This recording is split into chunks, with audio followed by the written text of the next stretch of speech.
Hi, good day. Please introduce yourself. Hi, good afternoon, sir and ma'am. My name is Junali Ramirez. I am 36 years old. I have 4 children, 18 boys, 14 boy, and also 12 boy and 6 girl. I finished high school. I am married. Okay. How many brothers and sisters do you have?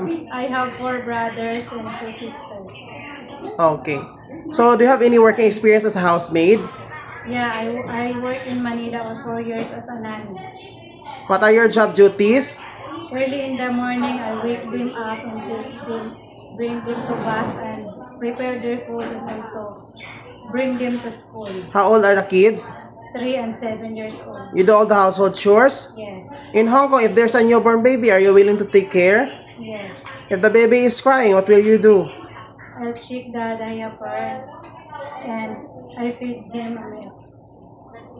And then, are you know how to sing a lullaby or a nursery song for the baby? A little. Okay, can you sing now?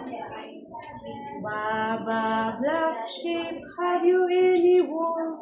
Yes, sir, 3 black buckles. Okay, thank you. Are you scared dogs and cats? A little. Do you have any allergy? No, sir. Do you have tattoo in your body? No. This is your first time coming abroad? Yes, sir. So if ever you have homesick, how can you avoid it? I call my family. Why do you want to come to Hong Kong? I want to work there because I need money. I need money to support them.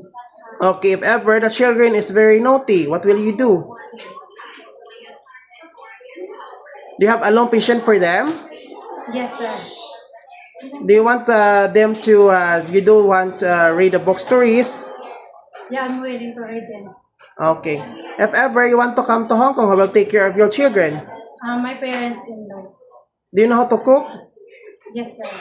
What? Filipino food. Okay. Are you willing to cook Chinese food? Yes, I'm Do willing. you love cooking? Can you rate yourself? It is good or excellent?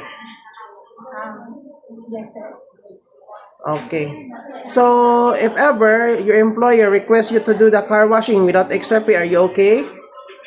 Yes, sir.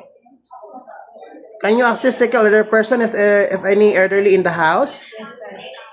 Can you do share room with the baby? Yes, sir.